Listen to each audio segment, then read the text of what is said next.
Southeast Radio's Business Matters with Karl Fitzpatrick. Southeast Radio. Well, last week, Opus Fund Services announced that it was establishing a second Irish office in Enniscorthy and that it would be creating 100 jobs in the process.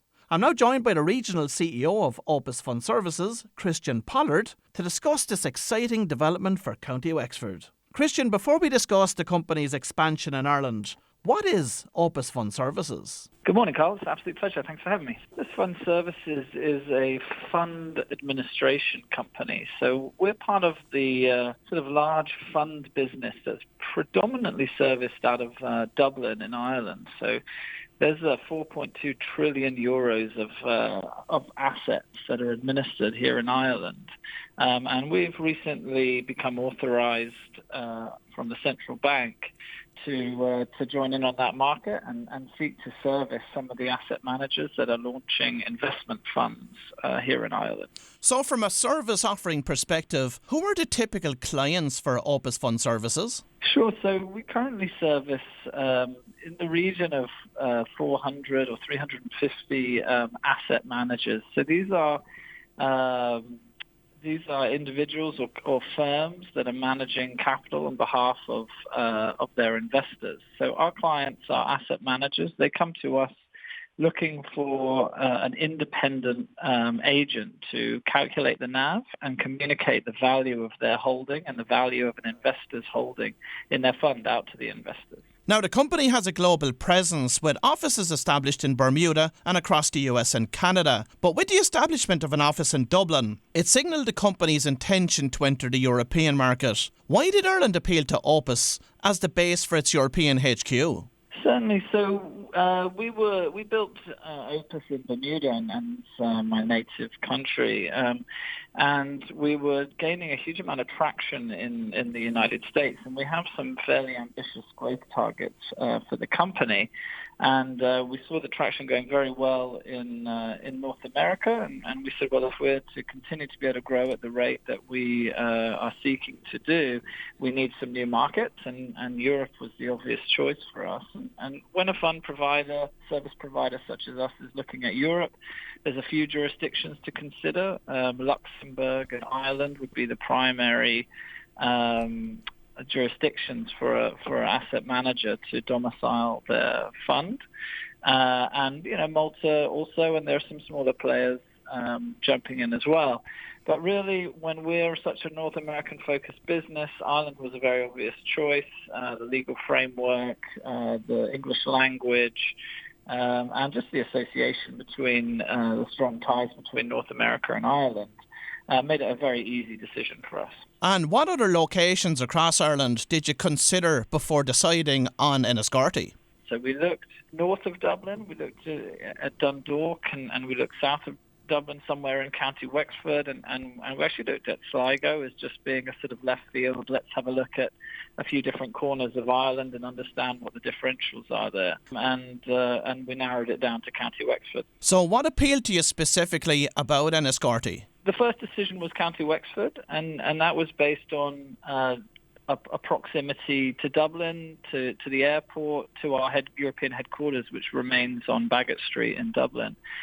And then we said, well, where within County Wexford? And we looked at Wexford Town, and we thought that was the obvious choice. We spent some time with Minister Darcy, who sort of opened our eyes to a few other options, including Gorey and Enniscorthy. And it was Wexford County Council and Tom Enright over there that opened our eyes to the realization that there are more property solutions available outside of just Wexford Town. And there was a great option in Gorey, which we felt was a little bit too close to the influence of Dublin. And he also provided a great solution for us in Enniscorthy, which seemed to make a lot of sense to us. Because it's in the centre of the county, we think it has a good catchment area for fund administration professionals, but it's not so close to Dublin that you're affected by the cost of housing and also the sort of very active jobs market in Dublin. How critical to your decision to locate in Enniscorthy was the fact that we already had an established financial services hub here with companies like BNY Mellon, Zurich, Equifax, and of course the Cairn Group? Yeah, without a doubt. So I think that is important. I mean, there's a large number of factors that attracted us to the southeast. If we were the first, would have we made that dive? I think it would have been a riskier play, certainly.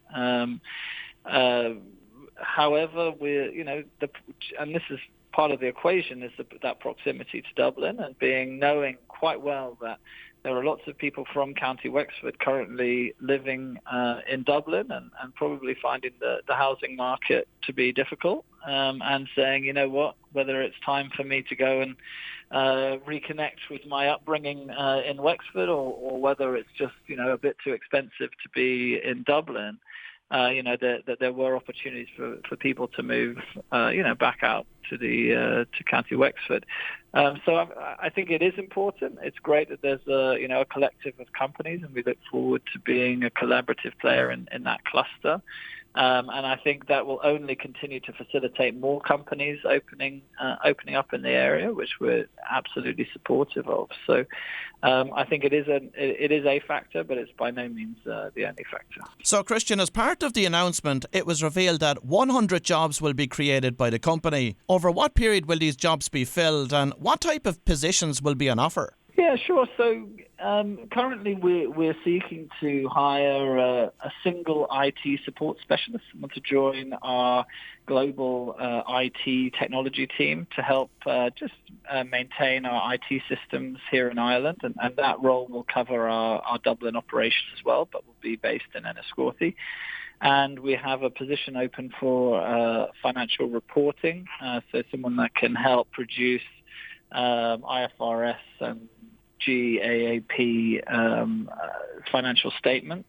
And we also have a fund accounting role where we're looking for someone with a bit of funds experience to help review some of the work that have been completed within the company, either by our technology or by our global teams. So these are the three jobs that we're currently actively recruiting for. We expect that to probably diversify over the coming years and include perhaps some transfer agency positions, maybe some compliance positions in terms of anti-money laundering. And a lot of that is based on how the direction the company takes, how successful we are in the European market. But the view is that at our current rate of growth, we anticipate Enniscorthy being up to 100 jobs within a 5-year time frame. So based on that, what salary scales do you expect to be paying in this particular office? Well, I think anything from an office administrator, around the 25,000 euros a year mark, right up to senior operational leaders that could command quite substantially higher wages. And will you be focusing your employment requirements around the County Wexford area with a view to giving preference to those living locally? Yeah, County Wexford, absolutely. We like to hire the right people, and we like them to stay with Opus for a long time. Certainly, the model that we're looking to achieve. So we understand that if someone is applying for a job that's going to have to drive 2 hours every day to come to the office, the chance of retaining them is perhaps less than someone that's got a 20-minute commute. So I wouldn't like to say we would be necessarily biased against people that are applying from further afield. We're open to looking at everyone, but there's certainly a piece to the decision-making process is what's the proximity like? And will Brexit have any consequential impact on your own business? Sure. So, I think what might be quite interesting is I think that part of the reason for us opening in Enniscorthy may be connected to Brexit, in so much as there's a lot of relocation of work moving into Dublin. It's made Dublin, a increasingly competitive space for employers. It's made Dublin a more expensive place to live for inhabitants, and that causes us to say, well, is this the right place for us to be growing our Irish business? And I think, in part, Brexit might have been one of the motivators actually to drive us towards a regional outpost. In terms of how it affects our direct business, currently is very minimal. we're 100% of our clients are North American, or very close to 100% of our clients are North American, and we're only recently embarking on our European journey. So, it's likely to have little impact going forward, but it's certainly very impactful in terms of our decision to open in the first place. And of course, you have offices in the US, Canada and Bermuda, as well as in Dublin. Looking further ahead, do you expect that Opus Fund Services will continue to expand its presence in Ireland? Yeah, I mean, absolutely. So we see Ireland as offering something that is not available in all the jurisdictions where we're currently operating. What is important is that you don't expose yourself to one particular jurisdiction or one particular office. So there'll always, we're not focusing on hiring 100% in Ireland by any means. We're growing our company. Our company is growing at a fantastic rate, and we'll continue to add headcount both across our US offices, our Canadian office in Bermuda, in the Philippines, but also very much in Ireland, I think. And our Irish growth will not be centred in Dublin. Our Irish growth is going to be absolutely centred in Enniscorthy going forward. We're looking forward to establishing ourselves, and as I said, we're absolutely actively looking for people to come and join our teams. Well, if you've just tuned in, that was Christian Pollard, the Regional CEO of Opus Fund Services, and we wish the company every success with growing their Enniscorthy office. Southeast Radio's Business Matters with Karl Fitzpatrick. Southeast.